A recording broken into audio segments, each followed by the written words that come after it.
దేవుని మహాపరిషత్ నామలు అందరికి వందనములు తెలియజేస్తున్నాను. అందరికి క్షేమంగా ఉన్నారా? మరొక రోజులకు మనం వచ్చి ఉన్నాము. మరి రెండవ రోజున శిలువ శ్రమల ఆరాధనలు జరుగుతున్నాయి.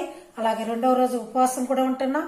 దేవుని చిత్తం ఉంటే ఈ 40 రోజులు కూడా మనం ఉపవాసంలో పాల్గొనాలని, ఉపవాసం అనగా దేవునికి దగ్గరగా జీవించటమే. ఇంతకాలం దేవునికి దగ్గరగా జీవించాము, జీవించలేదని కాదు, ఇంకా ఉపవాసం ఉండి ఆయనకి ఇంకా దగ్గరలో మనం జీవించి ఆయన స్తుతించి ఆరాధించాలనేదే ఒక ఉద్దేశము. మరి ఆయన 40 రోజులు మన కోసం ఆయన ఉపవాసం ఉన్నారు, ఆయన కోసం మనం కూడా ఉపవాసం ఉండాలనేది నినాదం. మరి నిన్నటి ఒక రోజున అయిపోయినది, ఇది రెండవ రోజుకి వచ్చి ఉన్నాము. మరి మనము దేవుని యొక్క ఆ సంకల్పము, ఆయన తన ప్రియ కుమారుడిని ఏ విధంగా మనకు అప్పగించాడో, అలాగే ఆయన చెప్పిన రీతిగానే ఆ బిడ్డ ఎలా చేస్తున్నాడో, అలాగే మనం కూడా ఆయన బిడ్డలు అయినప్పుడు మనం కూడా ఆయన మాట వినాలి, ఆయన స్తుతించాలి, ఆయన ఆరాధించాలి. ప్రతినిత్యం ఆయనకి కృతజ్ఞతలు చెల్లిస్తూ ఆయనకి ఎప్పటికప్పుడు ఆయన దీవెనలు పొందుతూ ఉండాలి. మరి యోధాలో సాతాను ప్రవేశించి ప్రభువును అప్పగించి ఉన్నాడు. ఆ వాక్యం ఈ రోజున చూసుకుందాం. మనం దేవుడు మనకి ఈ రోజున ఇచ్చినందుకు ఆయనకే కృతజ్ఞతలు చెల్లించి స్తుతించి ఆరాధించి ఆయన వాక్య భాగంలోకి వెళ్ళిపోదాం. ముందుగా లోకా సువార్త 22వ అధ్యాయం తీసి పెట్టుకోండి. మీకు వీలుంటే దగ్గరుంటే ఆ బైబిల్ తీసుకొని కూర్చోండి. ఒక చిన్న పాట పాడేసరికి మీరు బైబిల్ తెచ్చుకొని కూర్చోవలసిందిగా దేవుని నామని తెలియజేస్తున్నాను. ఆనాటి యూదులే నిన్ను చంపీరనుకుంటే కాదు కాదయ్యయ్యో నా పాప రుణమునకే సిలువాలో బలి అయిన దేవుని గొర్రెపిల్ల విలువైన నీ ప్రేమన్ వివరింతో శ్రీయేసు. నిజముగా యోధా కాదు తండ్రి మిమ్మల్ని పట్టించినది, నిజముగా మా పాపములే తండ్రి అని ఒప్పుకుందాం. ఈ రోజున మనం చెడ్డవారం కావచ్చు, ఎన్నో విషయాలు ఆయన దృష్టిలో తప్పిపోయి ఉండవచ్చు. ఆయన కూడా ఆయన ప్రతి పాపిని కూడా ఆయన రక్షించి ఆయన హక్కులు చేర్చుకునే తండ్రిగా ఉన్నాడు కనుక మరి ఆయన శిలువ ధ్యాన ఆరాధనలో పాల్గొందాం. ప్రతిరోజు కూడా వ్యర్థమైన ఆలోచనలు, వ్యర్థమైన మాటలు, వ్యర్థమైన విషయాలకు మన జీవితాన్ని వ్యర్థం చేసుకోకుండా కొంతకాలమైన మరి అన్నా ప్రవక్తిని మనం నిన్నటి రోజున అన్నా ప్రవక్తిని చూసుకొని ఉన్నాము. ఆమె జీవిత కాలం అంతా కూడా ప్రభు సన్నిధిలో గడిపి మరి ఆ విమోచన కొరకు ఆమె ఎంతగానో పోరాడి బ్రతికుండగానే ప్రభుని చూసినట్లుగా మనం చూస్తున్నాం ప్రియులారా. అలాగే ఈ రోజున యోధా గురించి ఒక మాట తెలుసుకుందాం రండి. యోధాలో సాతాను ప్రవేశించినట్లుగా 22వ అధ్యాయము 3వ వచనం మనం చూసుకుంటున్నప్పుడు, అంతటా 12 మంది శిష్యుల సంఖ్యలో చేరిన ఇస్కరియోతు యోధాలో సాతాను ప్రవేశించను. నిజంగా యోధా 12 మందిలో ఒక శిష్యుడు, 12 మంది శిష్యుల్లో ఒకడయ్యుండి ప్రభువును గుర్తెరిగి ప్రభు ప్రేమ తెలుసుకొని ప్రభు ఎలాంటి వాడో తెలుసుకొని కూడా ఆయనతోటే ఉంటూ ఆయన ప్రక్కన గురవితో వేశాడు. ప్రియులారా, మనతో కూడా సహవాసంగానే ఉంటారు ఎంతో మంది, మనల్ని ప్రేమిస్తున్నట్టే ఉంటారు, మా వాళ్ళని చెప్తారు, మా బంధువులని చెప్తారు, చక్కగా వారి గురించి ఏదో చెప్తారు. వాళ్ళ ముందు వాళ్ళు వెళ్ళిపోయిన తర్వాత సాడు మాటలు చెప్తూ ఉంటారు, వారిపైన ఎప్పుడు నిందలు వేస్తూ ఉంటారు, లేనిపోనివని కల్పించుకొని చెప్పుకుంటూ ఆ జీవితాన్ని గడుపుతూ ఉంటారు. ఇంకా మంచిని చెడుగా చేయాలనే ఉద్దేశం, ఎందుకంటే వారి ఉద్దేశాలు అలాంటివి కాబట్టి. అలాగే యోధాలో సాతాను ప్రవేశించింది. సాతాను యోధాకి దాసుడైపోయాడు. యోధాకి దాసుడైపోయి ఏం చేయాలా అతనికి డబ్బు అవసరమైంది. అతనికి డబ్బు అవసరమైనప్పుడు ఏం చేయాలా? మనం ఈ రోజుల్లో డబ్బు అవసరమైతే దొంగతనాలు చేస్తుంటారు, లేకపోతే ఇంకా ఎవరైనా కిడ్నీలు అమ్ముతుంటారు, లేకపోతే వాళ్ళ అవయవాలు కూడా అమ్ముకొని దానం చేసుకుంటారు. కానీ యోధా మాత్రం ఆయన యొక్క ప్రభువుని అప్పగించేదానికి డబ్బుకు సిద్ధమైపోయాడు.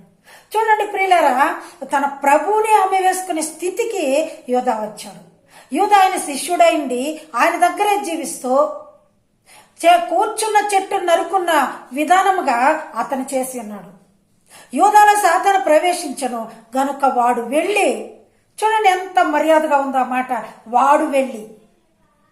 ఏకవచనం బహువచనం లేదు అక్కడ, అతని సంబోధన అది. అతను చేసిన పనికి వాడు అనే మాటని బైబిల్లో క్లియర్గా ఉంది. అతన్ని లెక్క చేసుకోవట్లేదు, రెస్పెక్ట్ లేదు, వారు కాదు వాడు వెళ్ళి ఆయనను వారికి ఎలాగ అప్పగించవచ్చునో దానిని గురించి ప్రధాన యాజకులతోనూ అధిపతులతోనూ మాట్లాడసాగాడు. ఇప్పుడు యోధాకు డబ్బు అవసరమైనది. యోధా ఏం చేయాల? అతనికి కావలసిన జల్సాలకు విలాసాలకు డబ్బు అవసరమైనప్పుడు తప్పిపోయిన కుమారుడు ఉపమానము యేసుప్రభు వారు ఏ విధంగా చెప్పి ఉన్నారో దానికి ఇది కూడా కొంచెం సూచనగా దగ్గరగా ఉన్నాయి. అతను డబ్బు అవసరమైనప్పుడు తండ్రితో తెగతెంపులు చేసుకుని వెళ్ళిపోయాడు. తండ్రి, నాకు నీకు సంబంధం లేదు, నాకు రావాల్సిన ఆస్తి నాకు ఇస్తే నేను వెళ్ళిపోయి చక్కగా బ్రతుకుతాను.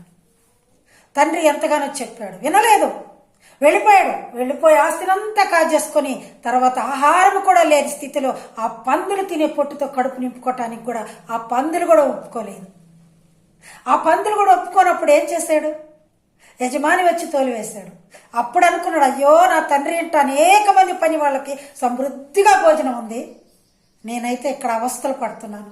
నా తండ్రి దగ్గరికి వెళ్ళి, తండ్రి కుమారునిగా నేను అక్కడ హక్కు లేదు, కుమారునిగా నాకు అక్కడ హక్కు లేదు కనుక నేను వెళ్ళి, అయ్యా నీ పని వాణిలో ఒకనిగా నన్ను చేర్చుకో తండ్రి. కొడుకునే కాదనుచు గృహమే చెరసాలనుచు కోపించి వెళ్ళితి, కూలివానిగనైనా నీ ఎంట పనిచేసి కనికరమే కోరుదు. కాదనకు నా తండ్రి, దిక్కెవ్వరును లేరు, క్షమించి బ్రోవుము, మార్గము చూపుము ఇంటికి, నా తండ్రి ఇంటికి. ఇలా బాధపడుతూ వెళ్ళిపోవాలనుకున్నాడు. కానీ తండ్రి మాత్రం ఆ బిడ్డ పోయినప్పటి నుంచి ఆ బిడ్డ కోసం ఎదురు చూస్తూ ఉన్నాడు. ఆ బిడ్డ వెళ్ళినప్పటి నుంచి ఆ బిడ్డ కోసం ఎదురు చూస్తూ ఉన్నాడు. నా బిడ్డ ఎప్పుడు వస్తాడా, నా బిడ్డ ఎప్పుడు వస్తాడని ఆ తప్పిపోయిన కుమారుడి కోసం ఆ తండ్రి ఎదురు చూస్తూ ఉన్నాడు. ఆ కుమారుడు ఎప్పుడైతే వస్తున్నాడో పరిగెత్తుకుంటూ వెళ్ళి పైన పడి మెడ మీద పడి ముద్దు పెట్టుకొని, చూడండి పిల్లారా, ముద్దు పెట్టుకొని చక్కగా ఆ బిడ్డను హక్కుకొని ప్రశస్త వస్త్రములు, పాపపు వస్త్రములు తీసివేసి ప్రశస్త వస్త్రములు తొడిగినట్టుగా బైబిల్ గ్రంథంలో ఉపమాన రీతిగా యేసుప్రభు వారు చెప్పి ఉన్నారు. ఆ విధంగా బిడ్డను చేర్చుకున్నాడు ఆయన. అంత మంచి తండ్రిని అప్పగించటానికి యోధాలో సాతాను ప్రవేశించినది. చెడు ఆలోచనలు, చెడు తలంపులు అన్ని కూడా పాపపు ఆలోచనలు అన్ని కూడా సాతాను క్రియలే. సాతాను ఎప్పుడు నీవు వదిలించుకుంటావు? కానీ యోధాలో సాతాను ప్రవేశించిన గనక ఆ ప్రధాన యాజకులతో అధిపతులతో మాట్లాడుతున్నాడు. ఆ యొక్క డబ్బుని బేరం ఆడుతున్నాడు. ఎంతకి అమ్మి వేయాలనే దానికి బేరం కుదుర్చుకుంటున్నాడు. ఏ సమయాన్ని మీకు అప్పగిస్తానోనని వాళ్ళతో మాట్లాడుతూ ఉన్నాడు యోధా. అందుకు వారు సంతోషించి, ఇప్పుడు సాతాను మాటలు సాతానులకు సంతోషమేగా, సాతానులు ఏకమే కదా. ప్రధాన యాజకులు అధిపతులు సాతానుల దృష్టిలోనే ఉన్నారు వాళ్ళు. అందుకని ప్రభువుని హింసించాలని పూనుకున్నారు. ప్రభుని అప్పగించేదానికి యోధాలు సాతాను ప్రవేశించి యోధా త్వరపడి ఉన్నాడు పంపించేదానికి. చూడండి ప్రియులారా, ఇక్కడ సమ్మతించి వానికి సంతోషించి వానికి ద్రవ్యం ఇయ్యటానికి మరి సమ్మతించి వాడు అందుకు ఒప్పుకొని, చూసారా మళ్ళీ వాడు, చూడండి ఎంత మర్యాద ఉందో యోధాకి. వాడు, ఈ మర్యాద నీకుండేది. నీలో సాతాను ప్రవేశించినప్పుడు నీకు కూడా వచ్చే మర్యాద అదే. వారు వీరు రండి కాదు, వాడు రారా పోరా, అంతే అంతే నీకు ఇచ్చే మర్యాద. ఇక్కడ చూస్తున్నాడా, వాడు అందుకు ఒప్పుకొని జనసమూహం లేనప్పుడు ఆయనను వారికి అప్పగించుటకు తగిన సమయము వెతుకుచున్నాడు. ప్రభువును అప్పగించేదానికి తగిన సమయం వెతుకుచున్నాడు. ప్రియులారా, చూస్తున్నారా సాతాను ఎంత పని చేస్తుందో. దైవ స్వరూపుడైన యెహోవా తండ్రి కుమారుడు తన తండ్రి ఆజ్ఞను నెరవేర్చుటకు ఈ లోకమునకు వస్తే తన శిష్యుడే ఆ తండ్రిని అప్పగిస్తున్నాడు. ప్రక్కనే ఉంటూ చూస్తున్నాడు. ప్రియురాలు, ఎంతో మంది స్నేహితులను ప్రక్కన పెట్టుకుంటారు, స్నేహంగా ఉంటారు, ఎంతో చేస్తారు, కానీ వారికే గొయ్యి తవ్వుతుంటారు, వారికే ఇచ్చేస్తుంటారు. వారి స్థితి అంతా కూడా ఎలాంటిదంటే సాతాను ఏ విధంగా పొంచి ఉండి వారి ఆలోచన తడుతుందో అదే విధంగా వాళ్ళు నడుస్తూ ఉంటారు. కనుక ఈ రోజు మన పాపములను బట్టి ఆయనను మనం అప్పగిస్తున్నాం. సిల్వలో నాకై కార్చిన యేసు రక్తము శిలనైన నన్ను మార్చెను, యేసు రక్తము శిలనైన నన్ను మార్చెను, యేసు రక్తము, యేసు రక్తము, ప్రభు యేసు రక్తము, అమూల్యమైన రక్తము, యేసు రక్తము. కనుక ప్రియులారా, మన పాపములు ఒప్పుకుందాం, ఇకనైనా మారుదాం, దేవుని బిడ్డగా జీవిద్దాం.